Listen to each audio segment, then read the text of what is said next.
کیا شہزادہ ہیری لے پالک بیٹے ہیں؟ کیا وہ کنگ چارلز کے حقیقی بیٹے نہیں؟ برطانوی شہزادہ ہیری کا تہلکہ خیز انکشاف۔ ہیری نے اپنی سوانح عمری اسپیئر میں لکھا ہے کہ ان کے والد کنگ چارلز نے ایک موقع پر کہا کہ وہ شاید میرے حقیقی والد نہیں ہیں۔ گو کہ ان کی یہ بات مذاقن تھی، لیکن اس کے بعد یہ مذاق افواہ بن کر طویل عرصے تک گردش کرتا رہا۔ واضح ہے کہ شہزادہ ہیری کی سوانح عمری اسپیئر 10 جنوری کو شائع ہو رہی ہے، تاہم اس میں شائع شاہی خاندان کے بارے میں متعدد سنسنی خیز دعوے پہلے ہی سے سرخیوں میں چھائے ہوئے ہیں۔ شہزادہ ہیری نے لکھا کہ انہوں نے اور ولیم نے اپنے والد سے کاملا سے شادی نہ کرنے کی درخواست کی، کیونکہ انہیں خوف تھا کہ وہ ایک بری سوتیلی ماں بنے گی۔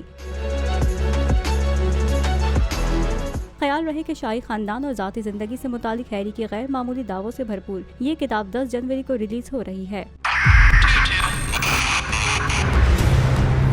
2022 بہت سارے طریقے بھی دیکھے گیا پاکستان کی عوام کو۔ پاکستان کی عوام کو ایک تحفہ یہ دیا کہ عوام کو پتہ چل گیا کہ پاکستان کا میڈیا کیا ہے۔ سال 2022 میں سب سے زیادہ دیکھے جانے والا چینل بول نیوز رہا نمبر 1۔ ہم نے بہت سارے شوز اور ٹرانسمیشنز کی، پورا سال مسلسل جدوجہد میں نکل گیا کہ یہ ووٹ آف کانفیڈنس کے پیچھے کون لوگ تھے۔ توڑے ریٹنگ کے سبھی ریکارڈ۔ سوشل میڈیا پر بھی سب سے زیادہ تیزی سے 2.4 بلین ویوز کا سنگ میل عبور کیا۔ اینکرز کو بھی عوام میں سب سے زیادہ مقبولیت ملی اور سوشل میڈیا پر بھی بول رہا سب پر بھاری۔ سبسکرائب کریں اور بیل دبائیں تاکہ کوئی خبر رہ نہ جائے۔